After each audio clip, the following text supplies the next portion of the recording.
عليكم ورحمة الله وبركاته نحمد الله العظيم ونصلي على رسوله الكريم أما بعد அன்பான பெரியோர்களே, ஜமாத்தார்களே, அல்லாஹ்வின் பேரருளினால் ஃபஜ்ருடைய தொழுகையை தொழுதுவிட்டு குர்ஆனின் விளக்கங்களை அறிந்து கொள்ள நாமெல்லாம் அமர்ந்திருக்கிறோம். ரப்பு சுப்ஹானஹு வ தஆலா நம்முடைய எல்லா அமல்களையும் பரிபூர்ணமாக கபூல் செய்வானாக. ஆமீன். கைர் பரக்கத்துகள் நிறைந்த நாளாக, கெட்ட முடிவுகளை விட்டும், முசீபத்துகளை விட்டும், உலகத்தின் ஆபத்துகளை விட்டும், அல்லாஹ்வின் படைப்புகளின் தீங்குகளை விட்டும் பாதுகாப்பு பெற்ற நாளாக அல்லாஹ் இந்த நாளை நமக்கு அமைத்து தருவானாக. ஆமீன். அருமையானவர்களே, அபஸ வதவல்லா என்கிற சூரா, இந்த சூறாவில் அல்லாஹு தஆலா 42 வசனங்களை வைத்திருக்கிறார். இந்த சூறாவில் ஆரம்ப சில ஆயத்துகளில் நபிகள் நாயகம் ஸல்லல்லாஹு அலைஹி வஸல்லம் அவர்களை கண்டித்து சில ஆயத்துகளை அல்லாஹ் இறக்கியிருக்கிறார். குர்ஆனை பற்றியும், மனிதர்களை அல்லாஹ் எப்படி படைத்தான் என்பதை பற்றியும், அந்த மனிதர்கள் உலகத்தில் வாழ்கிற போது அவர்கள் உயிர் வாழ்வதற்காக வேண்டி அல்லாஹ் எந்த அளவு உணவுகளை ஏற்படுத்தியிருக்கிறான் என்பதை பற்றியும், நாளை கியாமத் நாளில் மனிதனுடைய நிலைமை என்ன என்பதை பற்றியும் அல்லாஹ் இந்த சூறாவிலே ரத்தின சுருக்கமாக சொல்கிறார். நான் முதலில் சொன்னது போல இந்த சூறாவினுடைய ஆரம்ப சில வசனங்கள் நபி ஸல்லல்லாஹு அலைஹி வஸல்லம் அவர்களை ஒரு காரியத்திற்காக அல்லாஹ் கண்டிக்கிறான். முதலில் நான் ஒரு விஷயத்தை தெளிவுபடுத்த வேண்டும். அல்லாஹ் நபி அவர்களை கண்டிக்கிறான் என்பதால் நபி அவர்கள் தவறு செய்து விட்டார்களா என்கிற ஒரு கொஸ்டின் வருகிறது. இப்போ ரசூலுல்லாஹ் ஈமான் மீது இருக்கிற ஆர்வத்தால், எல்லோருமே ஈமான்தாரியாக ஆக வேண்டுமே என்கிற ஒரு பேர் ஆசையால் ஒரு சந்தர்ப்பத்தில் ஒரு சிறிய தவறு செய்தார்கள். அதை அல்லாஹ் கண்டித்தான். அது ஒரு சிறிய தவறு தான், அது அல்லாஹ் கண்டித்து முடித்து விட்டான். ஆனால் அந்த சம்பவத்தை வைத்துக்கொண்டு பார்த்தீர்களா, ரசூலுல்லாவே தவறு செய்திருக்கிறார்கள் அப்படின்னு யாரும் சொல்லக்கூடாது. நம்ம வீட்டில் நம்ம புள்ள சேட்டை பண்ணால் நாம் திட்டுவோம், சொல்லு பேச்சு கேட்கலன்னா 4 போடு கூட போடுவோம், இல்லையா, அடிப்போம். 3வது மனுஷன் வந்து திட்டுறதையோ அடிக்கிறதையோ நாம் விரும்புவோமா? விரும்ப மாட்டோம், இல்லையா? அதே லாஜிக்கு தான். நாம் நம்முடைய பிள்ளைகள் மீது எந்த அளவு அன்பு வைத்திருக்கிறோமோ அதை விட பன்மடங்கு அளவு அல்லாஹ் ரசூலுல்லாஹி ஸல்லல்லாஹு அலைஹி வஸல்லம் அவர்கள் மீது அன்பு வைத்திருக்கிறான். அது அல்லாஹ்வுக்கும் ரசூலுக்கும் சம்பந்தப்பட்ட விஷயம். அல்லாஹ் ரசூலுல்லாவை செல்லமாக கண்டித்திருக்கிறான், அவ்வளவுதான். செல்லமாக கண்டித்திருக்கிறார். இதை வைத்துக்கொண்டு நாம் ரசூலுல்லாவுடைய தரத்தை குறைத்தால் அல்லாஹ்வுடைய கோபத்திற்கு உள்ளாகுவோம் என்பதை மாத்திரம் ஆரம்பமாக நான் இதை உங்களுக்கு சொல்லிக்கொண்டு, சரி, என்ன சம்பவம், எந்த சந்தர்ப்பத்தில் ரசூலுல்லாஹ் அப்படிப்பட்ட அந்த அல்லாஹ் கண்டிக்கிற அளவுக்கு நடந்து கொண்டார்கள் என்றால், ஒரு சமயம் மக்கத்து நாட்டாமைகளில் 24 தலைவர்கள் இருந்தார்கள் மக்காவில். அதில் ஒரு தலைவர் உமையத்து இப்னு ஹலஃப், அவன் பேர். மிகப்பெரிய ரசூலுல்லாவுக்கு எதிரி, இஸ்லாத்திற்கே எதிரி. எப்படியாவது அந்த உமையா இஸ்லாத்துக்குள்ளே வந்துடணுமே என்கிற ஆர்வம் ரசூலுல்லாவுக்கு இருந்தது. அப்போ ஒரு சமயம் அந்த உமையாவை தனியாக கூப்பிட்டு வச்சு பேசுகிறாங்க, இந்த தீனை பற்றி எடுத்து வைக்கிறாங்க, தாவா பண்ணுறாங்க, குர்ஆனை பற்றி சொல்கிறாங்க, அல்லாஹ்வை பற்றி சொல்கிறாங்க, அவங்க வணங்கக்கூடிய விக்கிரகங்களை பற்றி சொல்கிறாங்க. எல்லாத்தையும் சொல்லிக்கிட்டே இருக்கும்போது அங்கே உமையா மனதார கேட்குறானான்னு பார்த்தா அப்படி இல்லை. ஒரு வெறுப்போடு தான் அவன் கேட்குறான்.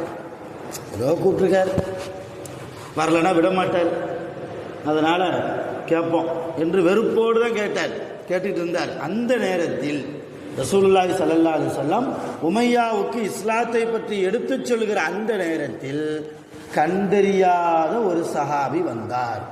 அவர் ஒரு முஸ்லிம், அப்துல்லா இப்னு உம்மி மக்தூம் ரலியல்லாஹு அன்ஹு அவங்க பேர். அவங்களுக்கு 2 பார்வையும் கிடையாது, 2 கண்ணும் தெரியாது. அவங்க குர்ஆன்ல அல்லாஹ் கூறியிருக்கிற ஒரு ஆயத்துகள் சம்பந்தமாக ரசூல்லாட்ட விளக்கம் கேட்போமே என்று வருகிறார். யார் ரசூலல்லாஹ் அஸ்ஸலாமு அலைக்கும்னார். சலாம் சொல்லிட்டு எனக்கு இப்படி ஒரு டவுட் இருக்குன்றார். இப்போ ரசூல்லாவுக்கு அந்த நேரத்தில் கொஞ்சம் அந்த அப்துல்லா இப்னு உம்மி மக்தூம் மேலே ஒரு எரிச்சல் வந்துருச்சு. நம்மளே முக்கியமாக ஒரு ஆள்கிட்ட பேசிக்கிட்டு இருக்கும்போது திடீர்னு ஒரு ஆள் வந்தா, ஓப்பா வேற ஒரு தாக்கல் பேசிக்கிட்டு இருக்கோம் சொல்லி பற்றி விடுவோமா இல்லையா? அந்த மாதிரி முஹம்மது ரசூலுல்லாஹ் இந்த அப்துல்லா இப்னு உம்மி மக்தூம் வெளியில்லா இடையில பேச்சு கொடுத்த உடனே முகத்தை திருப்பிக்கிட்டாங்க. வேற எதுவும் பேசலை, பார்ப்பாங்க அப்படிலாம் எதுவும் திட்டலை, ஒரு மாதிரி எரிச்சல் பட்டு முகத்தை திருப்பிக்கிட்டாங்க.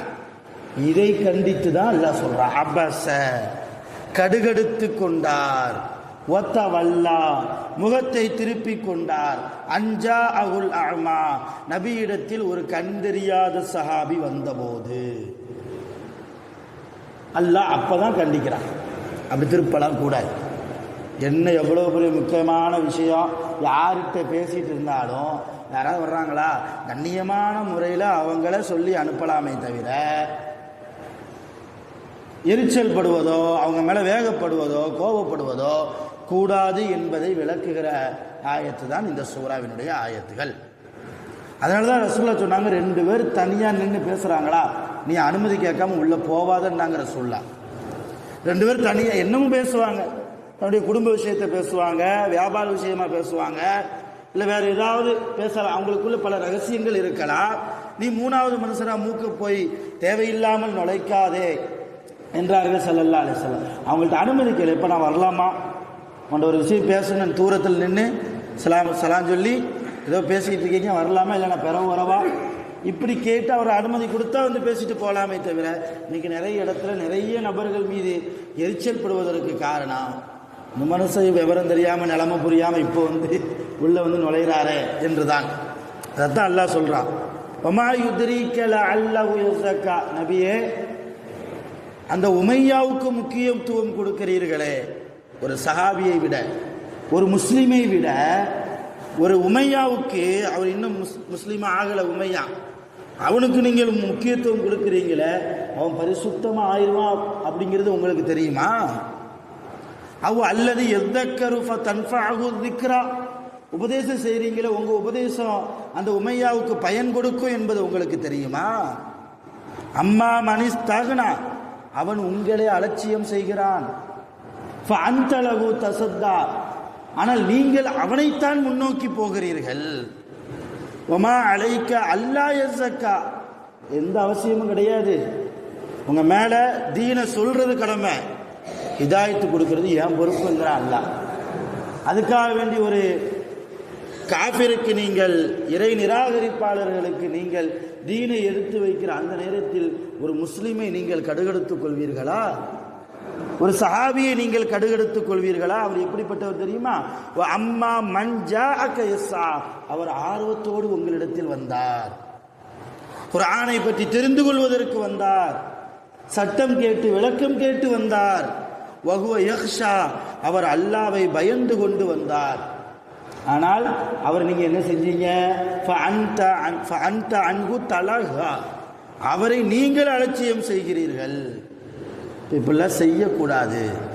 இப்போ இந்த ஆயத்து இறக்கப்பட்டதுக்கு பின்னால ரசூலுல்லாஹ் அப்துல்லா இப்னு உம்மி மக்தூமுக்கு நிறைய மரியாதை கொடுப்பாங்களாம், வரலாறுல பார்க்குறோம். அது வரைக்கும் எல்லா சஹாபாக்களுக்கும் ரசூலுல்லாஹ் மரியாதை கொடுக்காமலாம் இல்லை, நன்றியம் கொடுப்பாங்க. நான் ஒரு பெரிய தலைவர் என்கிற கர்வம் நபிகள் நாயகம் ஸல்லல்லாஹு அலைஹி வஸல்லம் அவர்களுக்கு ஒருபோதும் இருந்ததில்லை. எல்லாரையும் சமமாக பார்ப்பாங்க. ஏழையை விட பணக்காரன் உயர்ந்தவன் அல்ல, பணக்காரனை விட ஏழை தாழ்ந்தவன் அல்ல, ஒரு கருப்பினத்தை சார்ந்தவன் ஒரு வெள்ளை நிறத்தை சார்ந்தவனை விட தாழ்ந்தவன் அல்ல, உயர்ந்தவன் அல்ல. அதே போன்று ஒரு வெள்ளை நிறத்தை சார்ந்தவன் கருப்பு நிறத்தை சார்ந்தவனை விட உயர்ந்தவன் அல்ல, தாழ்ந்தவன் அல்ல. உங்களிடத்தில் உயர்ந்தவர்கள் எல்லாம் அல்லாஹ்வினுடைய இறையச்சத்தை பொறுத்துத்தான். உங்களிடத்தில் எந்த அளவு இறையச்சம் இருக்கிறதோ அந்த அளவுக்குத்தான் நீங்கள் அல்லாஹ்விடத்தில் மேன்மைக்குரியவர்கள் என்று சொன்ன நபிகள் நாயகம் ஸல்லல்லாஹு அலைஹி வஸல்லம் யாரையும் ஏற்றத்தாழ்வோடு பார்ப்பதில்லை. ஆனால் குறிப்பா இந்த ஒரு அல்லாஹ்வே நம்மை இந்த சஹாபி விஷயத்தில் கண்டித்து விட்டானே என்கிறதால் அப்துல்லா இப்னு உம்மி மக்தூம் எப்பெல்லாம் ரசூலுல்லாஹ்வுடைய சபைக்கு வர்றாங்களோ அப்பெல்லாம் தன் மேனியில் இருக்கிற துண்டை விரித்து உட்காருங்கம்பாங்க. உட்காருங்க. தனி ஒரு மரியாதை கொடுப்பார்கள். எந்த ஒரு மனிதரால் அல்லாஹ் என்னை சரி செய்தானோ கண்டித்தானோ அப்படிப்பட்ட உங்களுக்கு அல்லாஹ்வுடைய அருள் உண்டாகட்டும் என்று துஆ செய்வாங்க ரசூலுல்லாஹி ஸல்லல்லாஹு அலைஹி வஸல்லம். இப்போ அந்த அளவு ரசூலுல்லாஹ்வுடைய வாழ்க்கையில் நடந்த இந்த சம்பவத்தின் மூலமாக இந்த உம்மத்திற்கு அல்லாஹ் ஒரு படிப்படியை தருகிறார். ரசூலுல்லாஹ்வுக்கு தெரியாத விஷயம்லாம் இல்லை. இருந்தாலும் ரசூலுல்லாஹ் ஏன் அங்கே அப்துல்லா இப்னு உம்மி மக்தூம் ரலியல்லாஹு வந்து சத்தம் கேட்க வந்தபோது முகத்தை திருப்பினாங்க? அங்கே அல்லாஹ் ரசூலுல்லாஹ்வுக்கு முகத்தை திருப்ப வச்சது யாரு? அல்லாஹ் தானே. ரசூலுல்லாஹ் மூலியமாக இந்த உம்மத்துக்கு படிப்பனை பார்த்தீங்களா? ரசூலுல்லாஹ்வையே செய்யக்கூடாது என்று அல்லாஹ் சொல்லியிருக்கிறார். நாமெல்லாம் ஏமாத்துறோம். அவங்களுடைய குறையை நம்ம பேசக்கூடாது. ரசூலுல்லாஹ் இந்த சந்தர்ப்பத்தில் சில தவறு செஞ்சாங்க, பேசவே கூடாது. பேசுவதற்கு உலகத்தில் யாருக்கும் தகுதி தராணி கிடையாது, எந்த ஒரு முகாந்திரமும் கிடையாது. ரசூலுல்லாஹ் அல்லாஹ்வுடைய நேசர், அல்லாஹ்வுடைய ஹபீப். அவன் தன்னுடைய ரசூலை செல்லமாக கண்டித்திருக்கிறான், அவ்வளவுதான். அப்படி சொல்லிவிட்டு அடுத்த விஷயத்துக்கு நாம் போய்விட வேண்டும். அது அருமையான பெருமக்களே, நாம் உலகத்தில் வாழ்கிற போது யாருடைய முகம் சுண்டலுக்கும் முக சுளிப்புக்கும் ஆளாகாமல், நாமும் யாரையும் முகம் சுளிக்காமல் எல்லாருடைய திருப்தியையும் பெற்று, குறிப்பாக அல்லாஹ்வுடைய திருப்தியை பெற்று உலகத்தில் வாழ்வதற்கு என்ன வழியோ அந்த வழியை யோசித்து செயல்படுவோம். வல்ல ரஹ்மான் நம் அனைவர்களுக்கும் அருள் புரிவானாக. وآخر دعوانا أن الحمد لله رب العالمين. سبحان الله وبحمده سبحان الله وبحمدك أشهد أن لا إله إلا أنت أستغفرك وأتوب إليك. آمين. سبحان ربك رب العزة عما يصفون وسلام على المرسلين والحمد لله رب العالمين. صلى الله على محمد صلى الله عليه وسلم. صلى الله على محمد صلى الله عليه وسلم. صلى الله على محمد يا رب صل عليه وسلم. السلام عليكم.